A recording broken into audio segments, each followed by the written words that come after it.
Eh ben bonjour, il me fait vraiment encore très plaisir de te retrouver sur la route de la foi, ministère motard des Python Riders. Et j'ai pas été très présente ces derniers temps sur les réseaux sociaux parce que justement j'ai présenté à différents lieux, endroits, le ministère motard des Python Riders et cette œuvre unique dirigée par Dieu, donc notamment dans les églises, dans une église sur Montpellier. Et là, cette semaine aussi, j'ai été conviée à porter la parole de Dieu dans mon église, l'église Grandiose à Narbonne. Donc, pour tous les Narbonnais, pour tous ceux qui sont dans le secteur, si tu le souhaites, je t'invite vraiment à venir assister au culte. Tu pourras retrouver le ministère motard des Python Riders très souvent à l'église de Grandiose. Donc, n'hésite pas à faire ce détour. On sera vraiment très très content de prier pour toi, de t'accueillir et surtout de ne pas te priver de la parole de Dieu. C'est tellement très important. Et justement, là on commence la saison d'été et peut-être que tu seras moins présente sur les réseaux sociaux et j'ai vraiment à cœur de te délivrer des paroles pour toi, j'ai à cœur de prier pour toi face à cet été qui commence et j'ai vraiment surtout à cœur de voir encore Dieu se glorifier dans ta vie. Je souhaite vraiment que le nom de Jésus prenne toute la place à l'intérieur de toi et que tu puisses voir agir le Saint-Esprit dans ta vie, le ministère du Saint-Esprit, c'est mon allié, il est avec moi et je sais en qui je crois et c'est pourquoi, encore une fois, prier pour toi, je sais que c'est puissant, je sais que c'est efficace et que, encore une fois, je le dis souvent, la parole de Dieu, elle ne revient jamais à lui sans effet. Alors pour ce faire, on va aller tout de suite dans le psaume 29.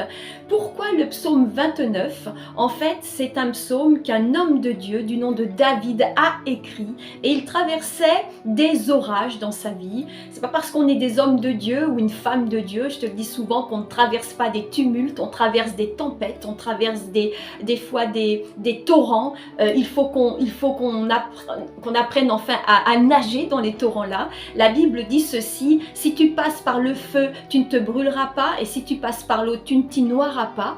Donc ça ne veut pas dire que la vie chrétienne c'est dans un confort absolu, elle est souvent inconfortable, on est souvent agité et on passe par des eaux troubles, mais comme David, le psaume 29, tu vas découvrir que même s'il y a des eaux tumultueuses, même si c'est compliqué, la voix de l'Éternel, la voix de Dieu, elle est dans l'orage et elle est plus grande que ton orage, elle est plus grande que mes orages et c'est vraiment avec confiance que je te le dis, avec foi, et je vais prier pour toi. Tu traverses peut-être des orages actuellement et je veux prier au nom de Jésus sur ta vie afin qu'il apaise, qu'il calme par sa grande voix, qu'il fasse taire et qu'il fasse silence à tous les éléments qui seraient déchaînés contre toi.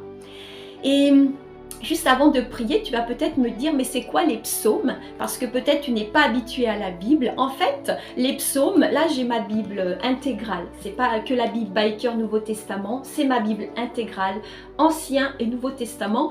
Et les psaumes se trouvent à peu près au milieu du livre. Et il y en a 150. Et en fait, les psaumes, ce sont tout simplement des prières qui ont été écrites par différents hommes de Dieu, assez célèbres et d'autres moins. Et ces hommes de Dieu, vois-tu, comme je te le disais, ils ont affronté eux aussi des hauts et des très bas. Et ces personnes, en fait, ont posé par écrit et ont confié à Dieu leurs peurs, leurs angoisses, leurs tumultes, leurs joies aussi et leurs louanges. Parce que, en fait, les psaumes, tu verras dans les 150 psaumes, et je t'invite vraiment, quelles que soient les circonstances de ta vie, que tu passes par des temps de joie, de rire, des temps de deuil, des temps de lamentation, parce que ça nous arrive tous aussi de se lamenter. Ces psaumes, en fait, il y a sur ces 150, il y a tout plein d'émotions et tu vas t'y retrouver et tu verras que dans ces 150 psaumes, le Seigneur, la voix de Dieu, il y a toujours une solution. Dieu a toujours répondu à des hommes, à des femmes qui se sont confiés en lui. Donc c'est pour ça que je suis sûre qu'aujourd'hui, il va encore se passer des choses sur ta vie et que au travers de tes orages, le Seigneur puisse te donner sa paix divine. Tu as peut-être besoin d'une paix à ce moment-là, qu'elle te soit donnée, insufflée par le Saint-Esprit maintenant. Tu as peut-être besoin d'une force divine, tu fais peut-être face à la maladie, que Dieu puisse te donner la force du buffle pour affronter cette situation. Et je prie même aussi pour que la guérison soit ton partage, pour que tu puisses expérimenter que Dieu est capable de aussi délivrer, de guérir toutes sortes de maladies aussi de la plus simple, de la plus bénigne à la plus grosse, à la plus difficile.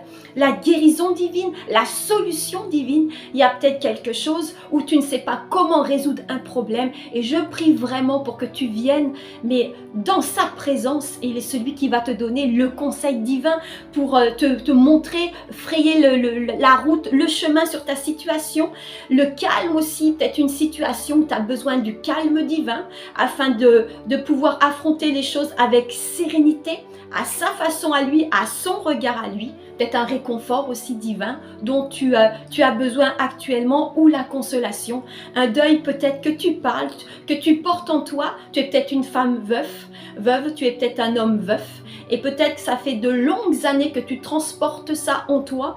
À chaque situation, j'aime à dire que le Saint-Esprit sait comment t'aider. Moi, je ne le sais pas, mais lui le sait parce qu'il te connaît parfaitement.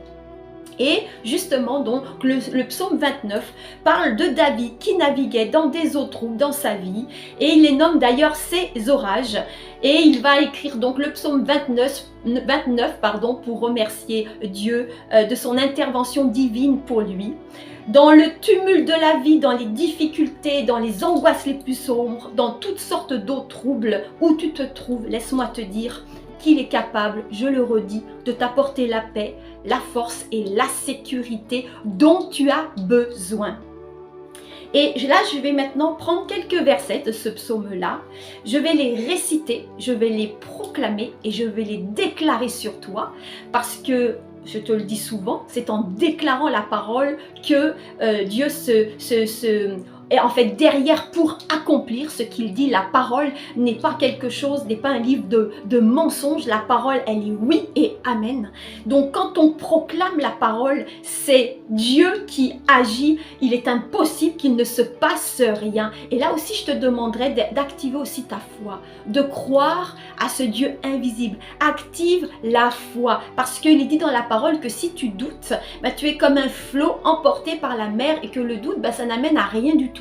Mais si tu te confies en lui, Dieu aime les gens qui se confient en lui. Défie-le dans ton problème. Il aime être mis au défi. Je t'avais dit la dernière fois, négocie avec ton Dieu, refuse les situations. Et aujourd'hui, il y a un orage, il y a peut-être des orages dans ta vie. Alors on va être là, on va porter les orages, je les porte avec toi devant mon Créateur afin qu'il puisse intervenir. Dans le psaume 29, il est dit que toi, le Seigneur, tu domines les eaux immenses et que ta voix résonne avec puissance et majesté. Que mon Dieu, tu as séparé les eaux d'en haut et les eaux d'en bas et que tu fasses faire taire maintenant les orages pour l'homme ou la femme ou le jeune même qui écoute cette prière au nom de Jésus. Tu vois, tu as peut-être l'impression qu'il y a des eaux immenses qui submergent ta vie, mais sache que Dieu, tu vois, il a séparé, et ça c'est en Genèse, il a séparé les eaux d'en bas, les eaux d'en haut, et c'est lui qui détient les eaux d'en haut, et que tu vois, malgré, les eaux sont en bas, les eaux sont en haut, et que lui, il est capable, dans sa situation, de faire pleuvoir sur toi et que le déluge que tu vis, sa voix, son tonnerre, sa grande voix puisse vraiment faire taire maintenant l'orage qu'il y a là. Lui, tu vois, il n'est pas perturbé dans son ciel. Les étoiles, quand tu regardes le ciel, elles restent fixes. Les étoiles sont toujours à la même place. Et là, ça parle toujours de Dieu, qu'il est souverain, il a une souveraineté extrême. Si nous, on est agité, lui, il n'est jamais agité. Son regard est posé, il est serein et il connaît toute situation que tu traverses. Il est dit aussi ceci, que toi, le Seigneur, tu ébranles le désert de Kadès. Alors, je demande maintenant, au nom de Jésus, que tu ébranles par ta puissance immense ceux et celles qui traversent un désert. Et le désert en question qui est là, c'est un désert où tu te serais peut-être toi mis dans une situation à cause de tes mauvais choix. Et ça t'a peut-être créé un désert et aujourd'hui, tu ne sais pas où est la porte de sortie et tu t'es mis dedans, comme on pourrait dire. Et je prie que dans son palais céleste, mon Dieu puisse te diriger parce qu'il est dit que dans ton palais céleste, tout se nomme gloire à Dieu. Et je prie aussi maintenant au nom de Jésus de pardonner l'homme, la femme ou ce jeune qui s'est peut-être mis dans un désert tout seul et par le fait aussi qu'il n'a pas souhaité te consulter, par le fait aussi encore qu'il résiste à ta voix, peut-être aussi tu es chrétien derrière l'écran et tu as pris une décision sans consulter l'Éternel et ça t'a amené dans un désert. Mais sache que Dieu t'aime et que j'aime toujours à le dire, Dieu est patient, il est bon, il est lent à la colère et riche en bonté et qu'encore aujourd'hui, il veut manifester sa gloire sur toi. Aujourd'hui, tu t'es peut-être perdu dans ton désert. Il veut te montrer la voie, le chemin et t'apporter conseil pour que tu sortes en fait de ce plateau désertique où tu te trouves. Et il est dit encore ceci dans la parole de Dieu, que le Dieu que je sers, tu sièges au-dessus des eaux sans fin et tu étais, tu es et tu seras toujours le roi. Le déluge de celle ou de celui qui écoute n'a pas d'effet sur ton trône car tu es souverain. Rien ne lui échappe. Mon Dieu, il est calme, il est souverain et rien ne peut lui résister. Et quand il donne l'ordre aux éléments déchaînés de ta vie à se taire, ça se tait. Et j'avais une parole pour toi à proclamer aujourd'hui et je voyais comme dans ton sang, tu vois, comme un sang étranger. Voilà, le corps humain, il est composé de sang, ça on le sait.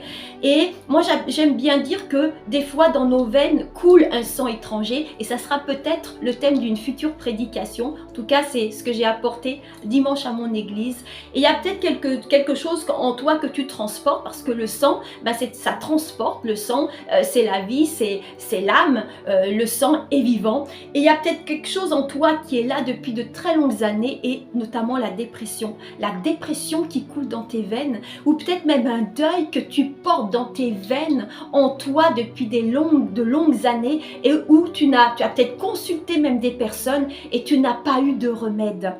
Alors, je voudrais te dire que le sang étranger que tu transportes depuis tant d'années, je veux vraiment maintenant demander au Saint-Esprit que Dieu donne l'ordre que le sang pur de Jésus qui a coulé à la croix te libère maintenant de toute cellule étrangère, de toute dépression, peut-être du tabac qui coule en toi, peut-être d'un deuil qui coule en tes veines depuis de nombreuses années et que maintenant le Seigneur puisse dire silence. Tais-toi à ces éléments qui se sont déchaînés depuis tellement longtemps sur toi. Laisse-moi aussi te dire pour ton enseignement que quand Jésus est monté sur la croix, il y a eu 3 croix à côté de lui. Il y a eu un brigand à sa gauche et un brigand à sa droite et lui, il était au milieu. Parce que Jésus, malgré le bien qu'il faisait, il a été considéré comme un brigand. C'est pour ça qu'il a été donc cloué sur la croix. Et il est dit ceci, qu'il y a un moment donné, quand Jésus est mort, il a expiré bien avant les 2 autres. Et pour s'assurer qu'il était bien mort, il y a un soldat romain qui va prendre une lance et il va lui percer le côté et la Bible déclare que du sang et de l'eau ont coulé, mais ça spirituellement c'est du sang et de l'eau de Jésus qui a coulé sur toute l'humanité. Et dans le spirituel, le sang de Jésus est synonyme de sauvetage et de libération. Alors j'ordonne à tes orages maintenant, je les soumets et je leur ordonne de s'arrêter dans le nom de Jésus. Le sang coule, le sang de Jésus il est pur. Tu sais, dans le sang, on a 3 cellules dans notre sang qui circulent en nous. Il y a les globules rouges, il y a les globules blanches et puis il y a Il y a aussi les plaquettes qui s'appellent les thrombocytes. Et ça, tu vois, ça parle d'oxygène, ça parle que chacun a son rôle. Il y a le système immunitaire qui protège contre les agressions intérieures, extérieures. Il y a aussi, dans le sang, on a quelque chose qui fait qu'il y a des saignements internes et externes s'arrêtent. Mais très souvent, vois-tu, il y a besoin d'une force supérieure et le sang de Jésus, il est capable de t'apporter l'oxygène à tout ça. C'est lui seul qui est capable d'arrêter par son sang pur qui a coulé, d'arrêter tous les saignements internes qu'il y a à l'intérieur de toi comme les saignements externes. Il faut savoir aussi qu'on a le plasma et le plasma, vois-tu, c'est un liquide qui est composé à 90% d'eau. Et il y a ces 3 cellules que je viens de te nommer et que je nomme moi la Trinité, le Père, le Fils, le Saint-Esprit, dans le sang pur de Jésus. Ils viennent dans ce plasma et circulent dans le corps et ça représente bien sûr la parole de Dieu parce qu'il est dit que Jésus est la source d'eau vive. Et quand le Romain a percé le côté de Jésus, de l'eau et du sang ont coulé. Alors aujourd'hui que tu sois éclaboussé, ça peut paraître un peu barbare, mais dans le sens spirituel, il n'y a pas besoin de sacrifier un animal, il n'y a pas besoin de faire des sacrifices pour pouvoir être guéri. Juste le sang de Jésus, juste le fait que je nomme le sang de Jésus sur ta vie, il est capable, tel un fleuve puissant, de venir nettoyer tout ce qu'il y a à l'intérieur de toi, tout ce qui a résisté depuis tant d'années. Je déclare maintenant que tes orages cessent, quels qu'ils soient, dans la présence et dans le nom de Jésus. Voilà mon ami, maintenant on va se retrouver la semaine prochaine. Je vais essayer de monter un message pour toi et de te l'enseigner. Et encore une fois, pour ceux et celles qui souhaitent nous retrouver cette fin de semaine, on sera à Bordeaux, à Montalivet, Vendée. Je ne sais pas si je prononce bien, on sera là-bas. Et je serai heureuse avec mon époux et les Python Riders de pouvoir discuter avec toi. Et pourquoi pas de te remettre une Bible Biker. Voilà, que tu sois béni pleinement. Et n'hésite pas encore une fois, si tu as eu des miracles, des guérisons, une intervention divine de mon Dieu, eh ben, n'hésite pas à partager ça sur ma page, soit sur YouTube, soit sur Instagram, soit sur Facebook. À très bientôt, que Dieu te bénisse.